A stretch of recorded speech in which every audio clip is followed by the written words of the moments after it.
아멘. 여러분 한동안은 이제 우리가 인생을 살아가다가 그다음에 인생의 황혼의 때에 마지막에 인생의 보면 봄, 여름, 가을, 겨울이 있지 않습니까?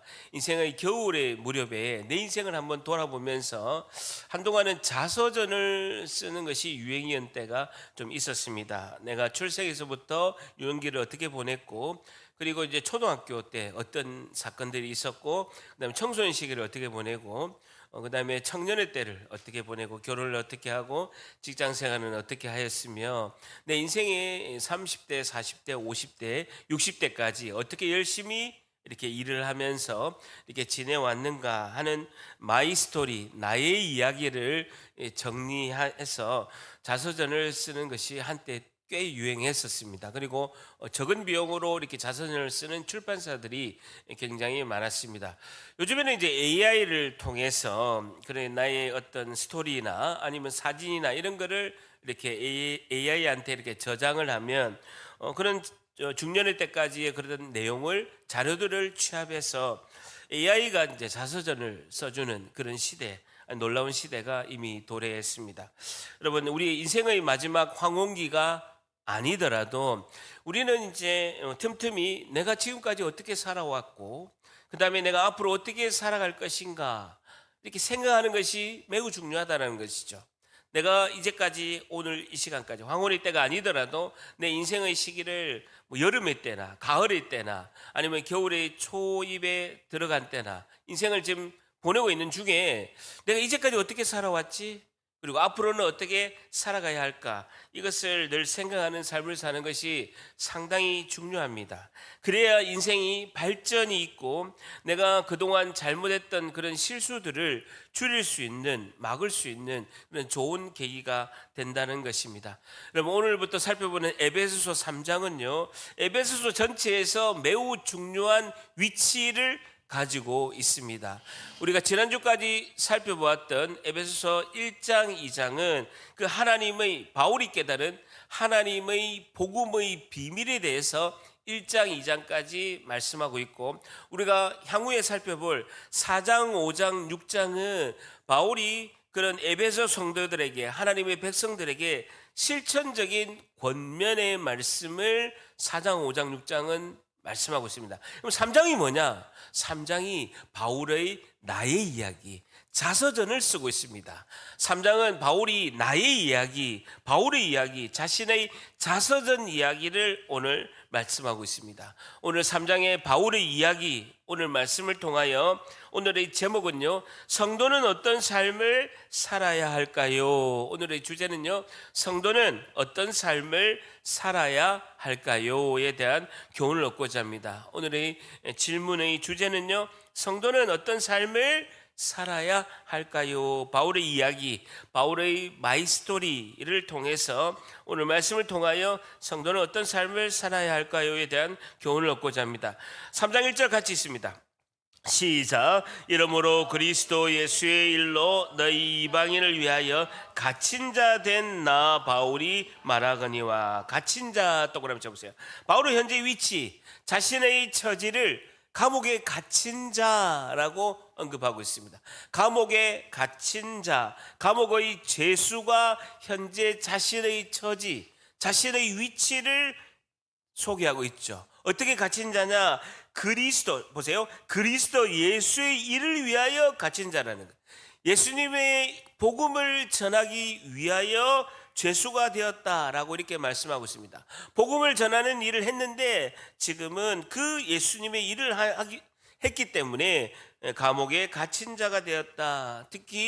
특별히 이방인의 선교를 위해서 사역을 하다가 내가 감옥에 가게 되었다라고 이렇게 말씀하고 있습니다. 자, 그러면서 오늘의 중요한 핵심의 굉장히 중요한 단어가 2절에 등장하게 됩니다. 2절 같이 있습니다. 시작. 너희를 위하여 내게 주신 하나님의 그 은혜의 경륜을 너희가 들었을 터이라. 경륜 동그라미 쳐보세요. 그 은혜의 경륜이라는 단어를 우리가 보통 때는 잘 안 쓰는데요.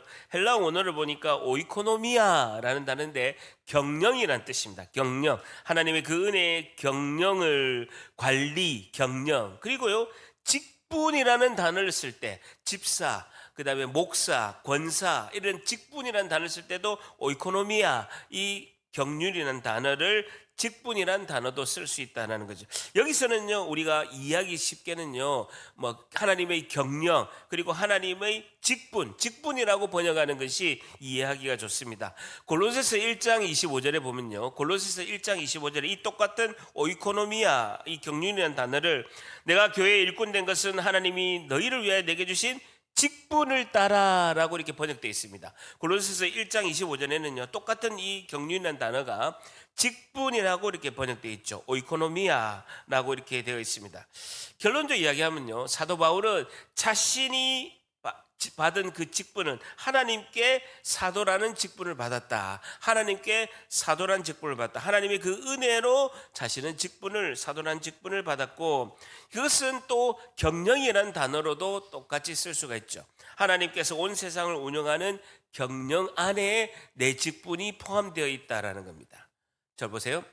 하나님이 온 세상을 경영하시는데 나에게 그 오이코노미아, 경륜, 하나님이 온 세상을 경영하시는데 나에게 그 경영을 위해서 직분을 주셨다는, 경영을 위해서 직분을 나에게 주셨다. 우리 회사에도 보면요, 사장, 부사장, 뭐 전무, 상무, 이사, 부장 뭐 이렇게 직분이 있듯이 마찬가지로 하나님께서 온 세상을 경영하시는데 나에게 이렇게 직분을 주셨다. 하나님께 받은 직분은 하나님의 경영과 아주 밀접한 관계가 있다. 아주 밀접한 관계가 있다. 하나님의 경영과 내가 받은 교회 직분, 목사, 권사, 셀리더, 집사, 이 직분은 하나님의 경영과 밀접한 관계가 있다. 오이코노미아라는 단어로 있다는 것이죠. 자, 보세요. 2절 한번 다시 보게 되면요, 너희를 위하여 내게 주신 그 하나님의 그 은혜의 경륜을 너희가 들었을 터이다. 너희가 들었을 터이다라는 것입니다. 바울이 맡은 이 사도라는 이 직분이 하나님 주신 은혜, 하나님의 은혜의 경륜이라는 것, 하나님의 선물이고 하나님의 경영 안에 있는 것이다 라고 이렇게 말씀하고 있습니다. 우리 직분이 하나님의 경영 안에 있다라는 것입니다. 제가 요즘에 이제 유튜브를 보는 것 중에 브랜드를 만드는 여자 노희영이라는 그 대표님의 강연을 이제 좀 자주 보게 되었습니다. 이분은 신실하신 크리스찬입니다. 노희영, 브랜드를 만드는 여자 노희영 대표가 있는데, 노희영 대표는요 기업의 브랜드를 만드는 사람입니다. 그리고 개인의 퍼스널 브랜드를 만드는 분이 노희영 대표입니다. 대한민국에서는요 원톱입니다. 최고의 탑입니다. 그 노희영 대표가 만든 이제 브랜드를 보면 이분은 오리온의 부사장까지 하고 CJ에 임원을 했습니다. 그래서 오리온과 CJ에 있는 브랜드를 거의 다 이분의 손을 거쳐가지 않은 것이 없을 정도로 브랜드를 만드는 분입니다. 우리가 잘 아는 CJ 비비고 있죠. 비빔밥의 비빔에다가 고라는 단어를 합쳐가지고 비비고를 만들어가지고 1년에 4조, 뭐 6조 정도의 매출을 올린답니다. 계절밥상, 마케도, CGV, 제일제면서, 우리가 화장품 사는 올리브영, 그리고 뚜레쥬르, CJ 오쇼핑, 하여튼 마케팅에 있어서 오리온과 CJ에 있어서 노희영 대표의 손을 거쳐가지 않는 브랜드가 없다고 할 정도로 브랜드를 만드는 데는요 탁월한 능력을 가진 분입니다. 오리온의 그 브라우니라는 초콜릿 과자도 이분이 이제 만든 것이죠. 이분이 이제 여의도 정경련 회관에, 여의도에 가보면 정경련 회관이 있습니다. 50층짜리 건물인데 그 50층에 이제 식당, 레스토랑, 세상의 모든 아침이라는 레스토랑을 이제 만들고 성공한 분이, 대단한 분이라고 할 수가 있죠. 그래서 1등 브랜드를 어떻게 만드는가에 대한 강의가 상당히 이제 거의 은퇴를 하고 후배들을 위해서, 젊은 우리 청년들을 위해서 굉장히 유튜브에 좋은 강의를 이렇게 많이 하고 있습니다. 근데 제가 이제 감명을 받은 건요, 노희영 대표가 이런 말을 했습니다. 자신은 단지 월급을 받기 위해서 직장 생활을 한 적이 단 한 번도 없다라는 거예요. 자신이 월급 받기 위해서, 단순히 월급 받기 위해서, 생계를 위해서 회사를 다닌 적이 한 번도 없었다고 합니다. 자신의 역량을 위해서, 자신의 최대한 발전을 시키기 위해서, 자신의 가치를 올리기 위해서 회사를 통해서 그 회사 안에서 이루어갔다 라고 이야기하고 있어요. 회사가 자신을 이용한 것이 아니라 자신의 가치를 올리기 위해서, 자신의 최대한 발전을 위해서, 자신의 그런 역량을 최대화 시키기 위해서 오히려 자신이 회사를 통하여서, 회사를 이용해서 그렇게 이루어갔다, 자신의 가치를 올려갔다라고 이렇게 이야기를 했습니다. 자신이 최선을 다해서 자신의 가치를 자신의 가치를 회사에서 이렇게 높였더니만 어느덧 이제 젊은 나이에 대기업의 임원도 되고 부사장까지 하는 그런 이제 자리에 와 있었다라고 이렇게 했습니다. 자기 자신이 최선을 다하고 그 자리에 충성을 다하니까 회사의 경영에서 최고로 필요한 인물이 되었다라고 그분이 그렇게 말씀하셨습니다. 여러분, 교회도 마찬가지입니다. 내가 단지 지옥 가지 않으려고 교회에 주일날 예배에 나와서 신앙생활을 하는 마음을 가진다고 한다면요, 굉장히 불행한 것입니다. 내가 교회에 나오는 것이 단지 이유 하나, 지옥 안 가려고 내가 신앙생활을 한다는 것은요, 굉장히 불행한 것이죠. 근데 나의 신앙생활이, 모든 것이 이 집사의 직분을 최선을 다했을 때 하나님의 경영에 참여하는 하나님의 그 놀라우신 하나님의 백성인 줄 믿습니다. 이건 하늘과 땅 차이다라는 것이죠. 저도 이제 직장생활 23년 하면서 예수 그리스도의 몸된 교회를 위해서 열심히 일하면서 어느덧 보니까 제가 방송국에 있을 때 회사의 경영에서 중추적인 역할을 하는 국장의 자리까지 제가 올라가 있었습니다. 그리고 제가 이제 건축을 전공했기 때문에 해운대 은하교에서 한 십몇 년이 되다 보니까 건물이 굉장히 노후화가 돼 있고, 그러면 주일학교 학생들이 폭발적으로 이제 부흥하니까 교회가 1층부터 지상 5층까지 6개층을 리모델링을 하게 된 거예요. 전면적인 전체 리모델링을 해야 돼. 그런데 또 예배 드릴 장소가 없으니까 예배를 드리면서 6개층을 전면적으로 리모델링을 하는 거예요. 그래서 성도가 성인이 750명, 주일학교가 750명이었거든요. 그 엄청난 수십억을 들여서 하는 그 리모델링의 그 책임자가 누구였겠습니까? 누구였겠습니까? 접니다, 죽을 뻔했습니다. 하여튼 그래서 처음에는요, 제가 막 연차도 내고 월차도 내고 막 업체 한 9개 업체. 9개 업체를 다 계약을 해가지고 그 금액을 이제 조정하고 계약하고, 그다음에 공정표를 짜서, 그리고 또 예배에 지장 없게끔, 그리고 화장실도 공사할 때 남자 여자가 어쨌든 한 화장실을 또 살려두면서 하는 굉장히 복잡하게 얘기 되는데, 제가 그래도 건설회사에서 굉장히 역량이 피크 때 그것을 담당을 해서 연차 월차를 내면서, 그리고 저녁에 퇴근하면 또 잘못된 거 또 다시 저녁에 또 업체하고 미팅하면서 이렇게 하는 업무를 한 거죠. 근데요, 너무 일이 많으니까 도저히 안 되겠더라고요. 그래서 제가 3개월 휴직을 했어요. 때마침 그때 현장이 딱 끝나서 AS를 보는 딱 그 기간이라서 제가 휴직계를 3개월 내고 올인을 해서 그 공사를 마무리를 잘했습니다. 공사를 너무 마무리를 최저가에 최고로 잘하니까 그 이후에 일어나는 모든 식당 인테리어 해야 되고 또 교회 카페를 하고, 그걸 또 전부 다 누가 했을까요? 제가 다 했다는 겁니다.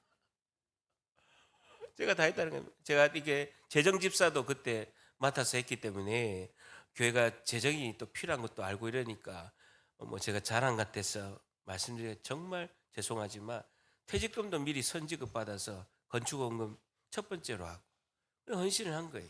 근데요, 너무 기쁜 거예요. 하나님께서 제가 건축공학과를 전공하고, 그리고 건축 일을 이렇게 오랫동안 하면서 그만큼 시공의 어떤 역량을 한껏 키워서 그 하나님 나라, 그 교회를 위해서 섬기는 교회, 그리스도의 몸된 교회를 위해서 이렇게 섬길 수 있다는 거, 그 하나님 나라의 경영에 참여할 수 있다는 것에 너무나 감사하는 거예요. 성령이 충만해서, 물론 막 여러 가지 복잡한 문제를 하면서 마음고생도 많이 했습니다만, 그래도 고생한 것보다도 부어주시는 하나님의 은혜가 더 충만해서 기쁨으로 잘 섬긴 줄 믿습니다. 오늘 첫 번째요, 성도는 어떤 삶을 살아야 할까요? 첫 번째, 하나님의 경영에 순종으로 참여합니다라는 것이죠. 하나님의 경령에 순종으로 참여합니다라는 것입니다. 하나님의 경령에 순종으로 참여합니다라는 것이죠. 하나님의 경령에 순종으로 참여합니다. 우리가 다니는 직장이나 우리가 다니는 사업터가 단지 나의 밥벌이를 위해서가 아니라 하나님이 나에게 맡겨주신 그 일이라는 것을 깨닫기를 주님의 이름으로 축복합니다. 교회에서 봉사 헌신하는 것도 사역도 하나님이 나에게 주신 직분이구나. 하나님이 나에게 셀리더를 그리고 권사, 집사 그리고 각 부서의 부장의 직분을 주신 것은 작은 일처럼 보이지만 하나님께서 나에게 하나님의 일에 경영에 참여해라 라고 상을 주시기 위해서 우리에게 이끄신 줄 믿습니다. 자, 3절 같이 있습니다. 3절 시작. 곧 계시로 내게 비밀을 알게 하신 것은 내가 먼저 간단히 기록함과 같으니. 곧 계시로 내게 비밀을 알게 하신 것은 한 줄 좀 보세요. 사도 바울이 에베소 성도들은 바울이 어떻게 사도가 된 것을 잘 알고 있습니다. 그는 하나님을 믿기 전에는 하나님을 믿는 사람들을 때려잡는 그런 이제 악한 일을 했던 사람이었습니다. 근데 그가 시리아 다메섹에서 부활하신 예수님을 갑자기 만난 것입니다. 그래서 하나님께서 이방인을 위해서 사도로 너희를 불렀다라고 해서 그 부르심에 순종해서 에베소 성도들은 이렇게 복음의 전파, 에베소 교회를 개창을 다 알고 있는 것이죠. 그런데 보세요. 곧 계시로 내게 비밀을 알게 하신 것은 내가 먼저 간단히 기록함과 같으니라는 것이죠. 그러면 바울에게 알려진 이 하나님의 복음의 비밀을 하나님께서 바울에게 직접 계시로 알려주신 것이다 라고 바울은 고백하고 있습니다. 자, 정리를 하자면요, 사도 바울의 사도의 직분은 하나님께서 주어진 것이고 그가 깨달은 복음의 비밀 역시 하나님으로부터 나온 것이다 라고 3절에 말씀하고 있습니다. 내가 먼저 간단히 기록함과 같으니, 간단히 기록함, 에베소서 1장 2장을 말씀하고 있는 것이죠. 자, 그럼 4절에 그것을 읽으면, 에베소서 1장 2장을 읽으면 내가 그리스도의 비밀을 깨닫는 것을 너희가, 에베소 성도들이 알 수 있으리라 라고 이렇게 말씀하고 있습니다. 자, 그러면서 5절 같이 있습니다. 시작. 이제 그의 거룩한 사도들과 선지자들에게 성령으로 나타내신 것 같이 다른 세대에서는 사람의 아들들에게 알리지 아니하셨으니. 다른 세대에 동그라미 쳐보세요. 예수님이 오시기 이전에 구약의 시대를 말하고 있습니다. 예수님 오시기 이전에 구약의 시대에는 사람들의 아들들, 구약 시대의 이방인, 외국인들에게는 이 복음의 비밀이 알리지 아니하셨다라고 이렇게 말씀하고 있습니다. 자, 그러면서 3장 5절에 앞절에 보게 되면 이제 그의 거룩한 사도들과 선지자들에게 성령으로 나타내신 것과 같이라는 것입니다. 이 복음의 비밀이, 하나님께서 주신 이 복음의 비밀이 거룩한 사도들과 신약시대의 선지자들에게 성령으로 하나님께서 계시하신 것이다 라고 말씀하고 있는 것입니다. 2장 20절에 보세요. 앞에 보면 2장 20절에도 보게 되면 너희는 사도들과 신약시대의 선지자들의 터 위에, 신약시대의 한시적으로 존재하는 그 선지자들의 그 터 위에 세우심을 입은 자라. 그리스도 예수께서 칠이 모퉁이 돌이 되셨느니라 라는 것입니다. 하나님께서 주신 예수 그리스도의 십자가의 그 구원의 죽음의 복음과 부활을 통해서 사도들과 신약의 선지자들에게 성령으로 이 복음의 비밀을 계시하셨다라고 사도 바울은 강조하고 있습니다. 자, 그러면서 6절에 보게 되면요, 그 복음의 비밀의 핵심 단어가 등장하게 됩니다. 6절 한번 같이 있습니다. 시작. 이는 이방인들이 복음으로 말미암아 그리스도 예수 안에서 함께 상속자가 되고 함께 지체가, 함께 약속에 참여하는 자가 됩니다. 굉장히 중요한 단어가 세 단어가 등장하는데 함께라는 단어가 3번 등장합니다. 함께 상속자가 되고 함께 지체가 되고 함께 약속에 참여하는 자가 됩니다라는 것입니다. 함께라는 단어가 6절에 굉장히 중요합니다. 우리 같은 외국인, 이방인들이 예수님 안에서 복음을 통해서 함께 상속자가 되고 함께 지체가 되고 함께 약속에 참여하는 자가 되었다라는 것입니다. 이방인들이 예수님과 함께 하나님 나라의 상속자가 됐다. 하나님 나라의 상속자가 됐다는 건 뭡니까? 하나님의 자녀가 됐다는 거예요. 여러분, 자녀는 상속자가 되죠. 자녀가 됐다는 거예요. 땅과 기업을 그리고 영생의 생명을 받는 그런 상속자, 자녀가 되었다는 거고, 함께 지체가 됐다는 건 뭡니까? 예수님이 머리가 되시고 우리 교회는 예수님의 몸이 되었다는 거예요. 한 지체, 한 몸이 되었다는 거예요. 지체라는 것은 한 몸이 되었다는 거예요. 예수님이 머리가 되시고 우리는 예수님의 몸이 되었다. 함께 지체가 되었고라는 겁니다. 유대인이나 이방인이나 상관없이 더불어 함께 그리스도의 몸된 교회에 예수님의 새로운 구원의 공동체가 되었다라는 겁니다. 자, 중요한 단어가요. 함께 약속 동그라미 쳐요. 약속에 참여하는 자가라는 것입니다. 이방인도 그리고 유대인도 예수 그리스도 안에서 그 약속은요, 하나님께서 믿음의 조상 아브라함에게 하신 약속입니다. 아브라함에게 하신 약속, 믿음의 조상 아브라함에게 하신 그 약속, 생명과 구원의 약속이죠. 생명과 구원의 약속. 아브라함에게 하신 약속이 뭡니까? 넌 믿음의 조상이 될 것이다. 너를 통해서, 너를 믿는 너를 통해서, 너와 같이 믿음을 가진 자를 통해서 하늘의 별같이 바다의 모래같이 많은 사람들이 구원을 받게 될 것이다 라고 말씀하는 것이죠. 생명과 구원의 약속이 유대인이나 이방인이나 동등하게 참여하게 될 것이다 라는 것이죠. 잘 보세요. 우리가 한번 질문을 할 수가 있습니다. 그러면 목사님, 우리가 구약의 설교도 이렇게 들어보고 구약의 말씀도 우리가 그 전에 이렇게 들어보게 되면 유대인들을, 그러니까 하나님이 첫 번째 제사장 나라로 선택한 그 유대인들을 제외한 외국인 이방인들은 하나님의 백성들이 된다는 말씀이 없습니까? 구약에 보게 되면, 구약을 읽다 보면요, 질문합니다. 아니, 그러면 유대인들에게 이렇게 하나님께서 이렇게 했다고 한다면 신약은 이제 뭐 여러 나라를 통해서 뭐 터키, 그리스, 로마 뭐 다 유럽을 통해서 이렇게 펼쳐나가면서 복음이 이렇게 쭉 펼쳐나가고 이방인이 전도가 됐지만, 구약에 보게 되면 그러면 이방인들, 외국인, 우리 같이 조선 뭐 아니면 고려 시대, 신라 시대 때 뭐 이럴 때 이방인들은 그러면 하나님께서 구원의 역사 속에 있는 그런 구약의 내용이 없습니까? 라는 질문을 이제 많이 하죠. 구약에는 그런 이방인에 대한 구원의 내용이 없습니까? 라는 질문을 하게 되는데 메모하십시오. 출애굽기 19장 5절 6절에 보게 되면, 출애굽기 19장 5절 6절에 보게 되면요, 세계가 다 내게 속하였나니 라고 말씀하고 있습니다. 전 세계가 하나님께 속하였나니 너희가 내 말을 잘 듣고, 너희들 유대인들이, 이스라엘 백성들이 먼저 내 말을 잘 듣고 내 언약을 지키면 너희는 모든 민족 중에서 내 소유가 돼서 먼저 이스라엘 백성들이 제사장 나라가 되라는 겁니다. 제사장 나라가 돼서, 출애굽기 19장 6절에 보게 되면 너희들이 제사장 나라가 돼서 너희들이 거룩한 백성이 돼서 너희들을 통해서 하나님을 소개해라 라고 이렇게 말씀하는 거죠. 하나님을 소개해라 라고 이렇게 말씀하고 있죠. 그것을 이스라엘 자손들에게 제사장 나라가 먼저 전해라 라고 말씀하고 있습니다.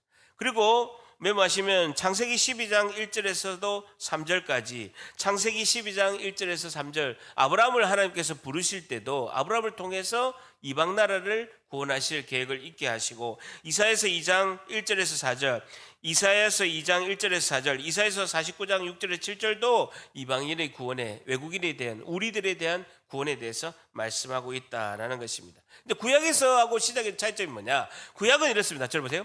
구약은 율법을 너희들도 이방인들도 배우고, 율법이 주어졌고 유대인들에게도 율법만 그때는 주어졌으니까 율법을 너희가 배우고 그 율법을 잘 준수하고, 율법이 잘 안 되네, 그럼 우리는 어떻게 됐냐, 우리를 구원할 메시아가 와야 됩니다 라고 메시아를 기다리면서, 메시아를 바라보면서 율법을 가르치고 율법을 준수하면서 하나님의 백성이 될 수 있다라는 것이죠.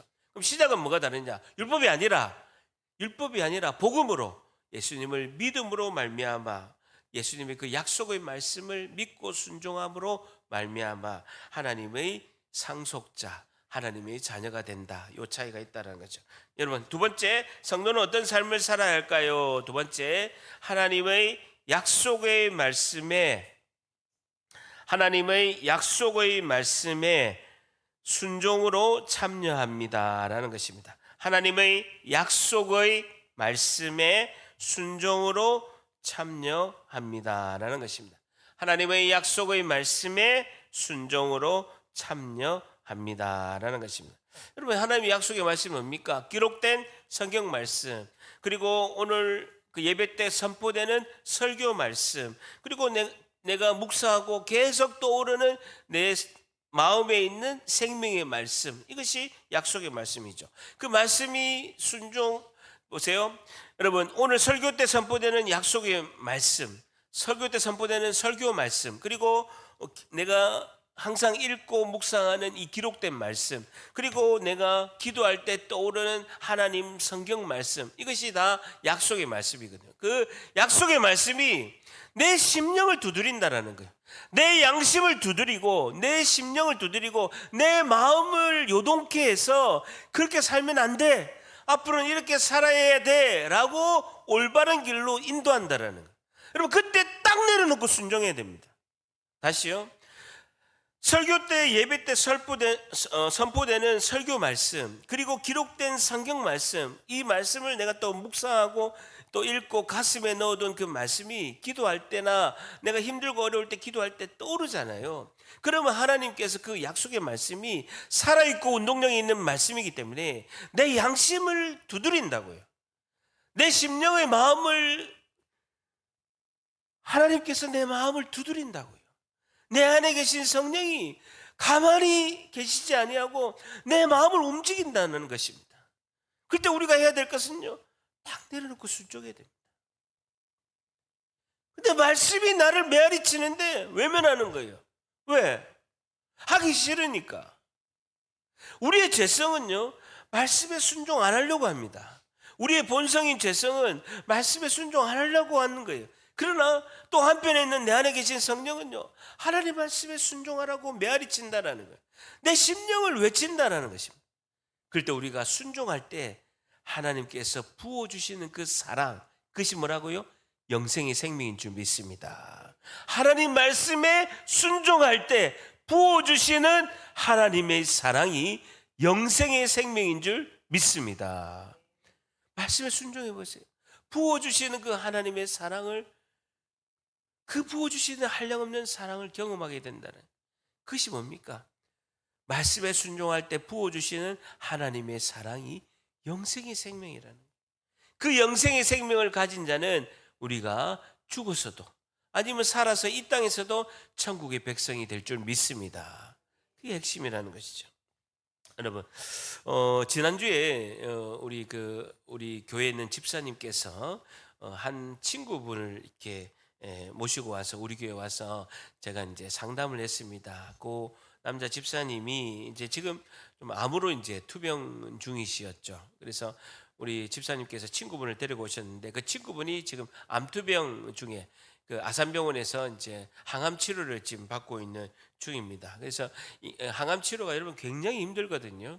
저는 이제 우리 어머니도 받고 또 많은 성도분들을 가서 신방을 할 때 항암 치료가 정말 힘듭니다. 인간의 한계를 넘어서는 그런 고통의 이제 치료 과정이 있죠. 구토하고 막 굉장히 너무나 막 머리도 다 빠지고 굉장히 힘든 과정 가운데 이제 치료 중에 있습니다. 그래서 제가 그 집사님, 그 항암 투병 중인 집사님에게 두 가지를 제가 권면의 말씀을 드렸습니다. 첫째는 지금 이제 한 개인이 감당할 수 없는 엄청난 극한 고통 중에 있는데 교회 공동체의 기도와 사랑의 도움이 지금 필요하다.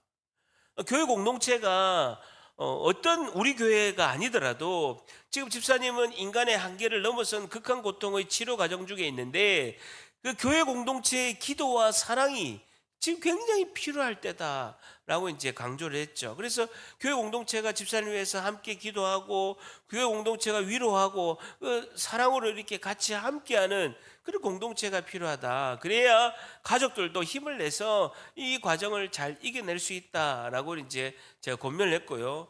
교회 공동체의 필요성, 이제 위로와 소망이 되고 함께 기도해주고 사랑하는 공동체가 필요하다. 이걸 강조했고, 두 번째는요, 말씀을 붙들으라고 했습니다. 약속의 말씀을 붙드셔야 된다라고 했습니다. 우리가 이길 수 있는 능력은 우리 안에 있는 것이 아니라 그 권능, 하나님께서 주신 그 말씀에 권능과 능력이 있는 줄 믿습니다. 우리가 붙들어야 될 것은 은혜의 말씀밖에 없다. 하나님의 말씀 붙들고 교회 공동체가 같이 집사님을 회복하도록 기도하고 위로하고 그렇게 함으로써 우리가 이겨낼 수 있다라는 것입니다. 여러분, 이 세상에도 어느 것도 없는 우리의 유일한 소망은 우리의 구주 되신 예수 그리스도와 그분의 몸인 교회인 줄 믿습니다. 여러분, 소망이 없어요. 세상에는 소망이 없다고요. 유일한 소망은 우리의 구원주 되시는 예수 그리스도와 그 예수 그리스도의 몸인 교회만이 소망인 줄 믿습니다. 그 두 가지를 붙들어야 되는 거예요. 교회 공동체 붙들어야 되고 나의 구주 되신 예수 그리스도. 여러분, 우리가 이 땅에서 목숨이 닿을 때까지 붙들어야 될 것은 우리를 구원하신 예수 그리스도 그 한 분과 그분의 몸인 교회 공동체인 줄 믿습니다. 자, 마지막 절입니다. 7절. 이 복음을 위하여, 줄자 보세요. 이 복음을 위하여 그의 능력이 역사하시는 대로 내게 주신 하나님의 은혜의 선물을 따라, 줄자 보세요. 내가 일꾼이 되었노라 라는 것입니다. 사도 바울은 이 복음을 위하여 내가 일꾼이 되었노라, 이 놀라운 복음의 통로로 예수 그리스도의 복음을 전하는 일꾼이 되었다. 특별히 이방인들을, 외국인을 위해서 내가 복음의 통로로 예수 그리스도의 복음을 전하는 일꾼이 되었다라고 말씀하고 있습니다. 자, 그러면서 이 복음을 위하여 그의 능력이 역사하시는 대로 내게 주신 하나님의 은혜의 선물을 따라라는 것입니다. 사도 바울의 그 사도의 직분이 하나님의 은혜의 선물이라고 말씀하고 있습니다. 2절과 내용 똑같죠. 2절을 너를 위하여 내게 주신 하나님의 그 은혜의 경륜이라는 것입니다. 사도의 직분, 우리 목사라는 직분, 그리고 셀리더, 권사, 집사의 그 직분이 하나님 주신 그 은혜의 선물이다라고 하나님이 강조하고 있습니다. 또한요, 하나님, 보세요. 하나님의 능력의 역사하심이다라는 것입니다. 그의 능력이 역사하시는 대로라는 것입니다. 이것은 우리의 인간의 힘이 아니라 하나님의, 그 직분을 감당하는 것은요, 하나님의 능력의 역사하심이다라고 말씀하고 있습니다. 사도 바울이 이방인의 사도가 되는 과정은 바울의 의지나 바울의 계획에 있는 것은요, 하나도 없습니다. 모든 것이 하나님의 주권적인 개입, 그리고 하나님의 능력의 역사를 통해서 사도 바울이 사도가 된 것처럼 마찬가지입니다. 모든 것이 하나님의 은혜이다라는 것입니다. 바울은 그 하나님의 강권하심에, 그 하나님의 인도하심에 순종할 뿐이다라고 이렇게 말씀하고 있습니다. 그래서 자신의 노력으로 된 것이 아니라 하나님의 은혜의 선물이고 하나님의 능력의 역사하심이다라는 것입니다. 오늘 마지막요, 성도는 어떤 삶을 살아야 할까요? 세 번째, 하나님의 인도하심에 순종으로 참여합니다라는 것입니다. 하나님의 인도하심에 순종으로 참여합니다라는 것이죠. 하나님의 인도하심에 순종으로 참여합니다라는 것입니다. 하나님의 인도하심에 순종으로 참여합니다라는 겁니다. 여러분, 우리 교회도 보게 되면요, 여러분 이렇게 우리 교회에 오셔서 오늘 예배하고 있지만 사실은 누구누구의 인도로 오시고 누구누구의 전도로 오셔서 이 자리에 앉게 되시고, 아니면 누구누구의 인도하심으로 오늘 교회에서 전도를 이렇게 전도하신 분이 전도를 하셔서 이 자리에 와 있고, 아니면 이미 내가 예수님을 믿고 있다면 어떤 분의 인도하심을 따라서 이 자리에 오신 분들이 대부분입니다. 여러분 계획해서 오신 분이 여기 있습니까? 내가 초등학교 때 계획해서 포항시 한원교회 2025년 9월 오늘 며칠이지? 21일. 내가 초등학교 때 계획해서 온 사람 있습니까? 내가 의지하고 내가 생각해서 온 사람 있습니까? 하나도 없는 거예요. 하나도 없다고요. 여러분, 나는 한 번도 계획한 적도 없고 나는 한 번도 생각한 적이 없지만 여기 오늘 예배당에서 주일날 예배를 드린 것은 하나님의 강권하심과 하나님의 전적인 은혜와 하나님의 능력의 역사하심인 줄 믿습니다. 모든 것이 하나님의 계획하심입니다. 그러니까 우리가 자랑할 사람이 하나도 없다는 거예요. 여러분, 제가 낯설은 포항에 와서 이렇게 아름다운 사랑 공동체에서 행복하게 담임 목회하는 건요, 저는 한 번도 계획해 본 적이 없어요. 한 번도 생각해 본 적이 없다고요. 근데 와 있잖아요. 여러분을 사랑하기 위해서 온 줄 믿습니다. 예. 저는 계획한 적이 한 번도 없어요.